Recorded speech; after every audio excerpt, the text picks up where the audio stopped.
The world is going through a transition at an ever increasing rate. More things are making the transition to digital.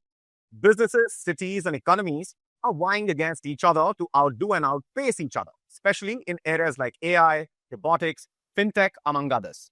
One such place, which is running faster than most others, is the Emirate of Dubai. Tiny place, but an economic powerhouse.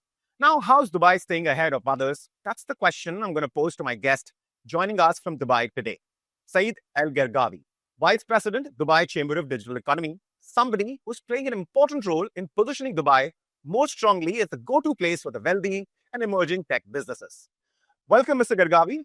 Thank you for having me. Pleasure to be here.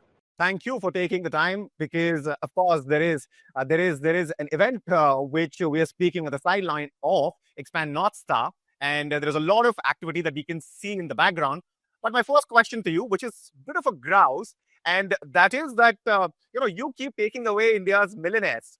And on a serious note, that's of course because Dubai has set itself up in such a way that it has become very attractive to those who want to do business in the region. Now, apart from the obvious steps like the lifestyle Dubai can offer to golden visa, is there something else that misses the eye but is an important factor which acts as a pull? See, I don't see Dubai taking away India's wealthy. We view Dubai as an outpost of India.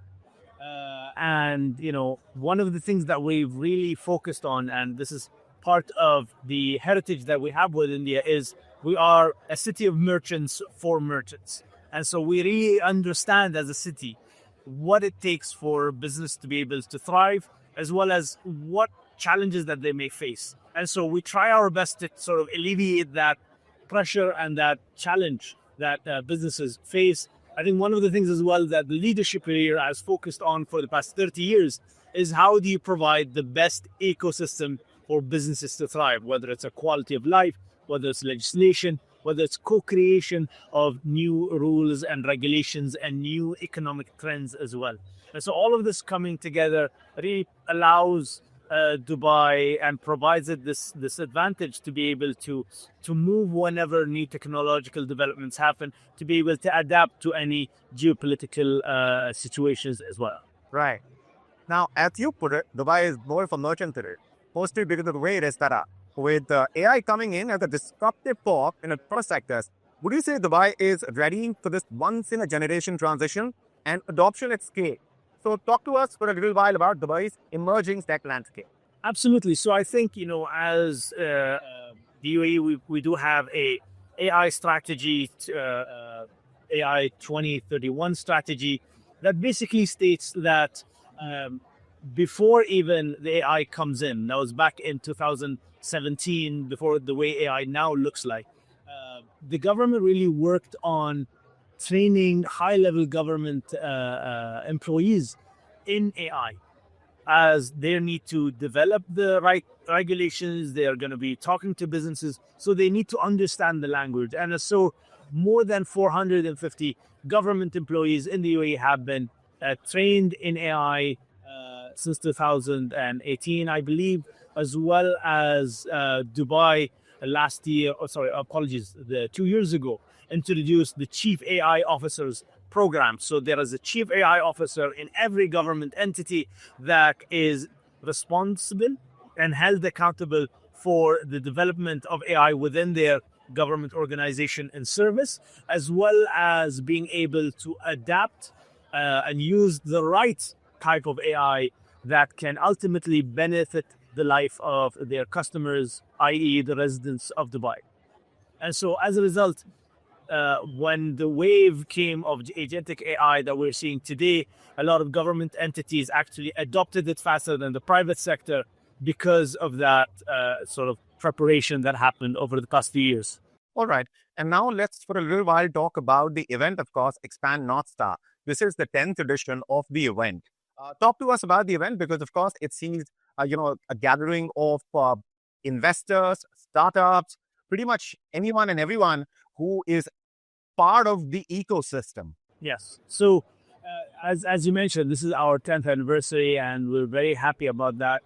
Within this year's edition, we have over 2,000 startups representing 180 countries, 1,200 investors that are managing upwards of $1.1 trillion here in Expand Northstar, meeting with startups. And ultimately, this event is focused solely on introducing startups and entrepreneurs to investors from different parts of the world and giving investors a front seat in terms of the latest and greatest when it comes to tech.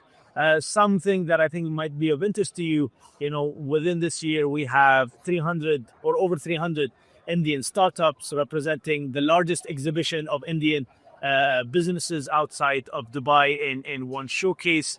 And this is really a testament in terms of Indian startups utilizing their global facing solutions and businesses and products for the global market, as well as using Dubai as this launchpad to service different markets and some of the fastest markets around the world.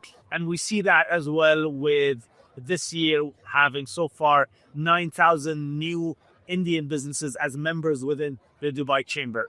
And so, in my opinion, through the visits that we've done to India, Indian startups have a unique situation and a unique proposition where their products are already global facing. They don't need to adapt it to a new market, or if they do, it's a slight change. And that's really a testament to the ecosystem as well that's available in India. Right, right. And let's talk about this synergy between, India and Dubai a little more. You call Dubai an outpost of India, and you have two offices in India. So what is the reason behind, the kind of focus that you're putting on India, Indian businesses? If you can talk to us about that. Absolutely. So I think we see there is, of course, a huge potential in India, and we want, as a result, to invest in the Indian success story.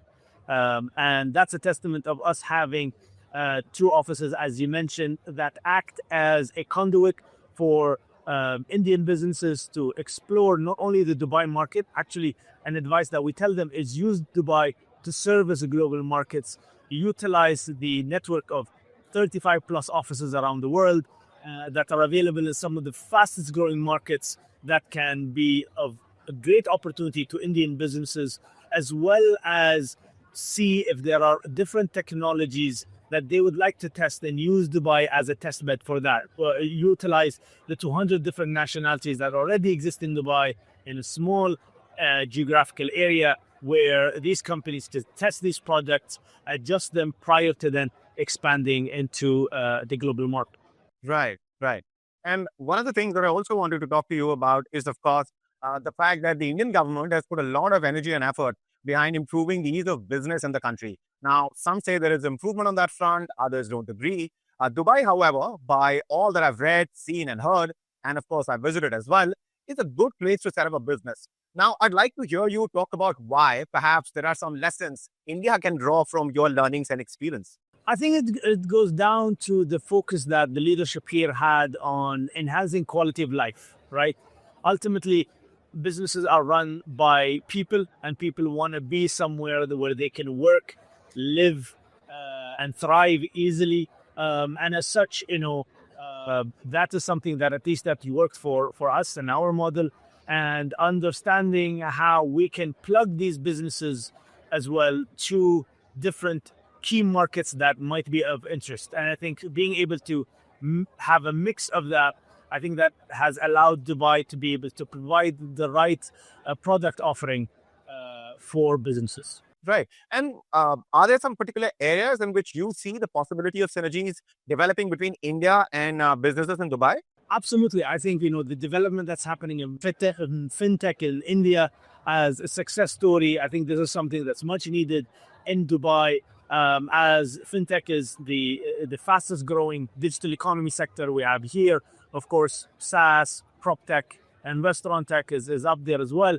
And AI cutting across all of these sectors has played a big role. And I do see that to be an opportunity for Indian businesses. Additionally, as well, something that's not talked about is logistic tech and tech within the logistics sector. As you know, Dubai is a logistical hub. DP World, that's based in Dubai, manages 11% of the global trade. And as such, they're always looking for the latest in terms of technological innovation.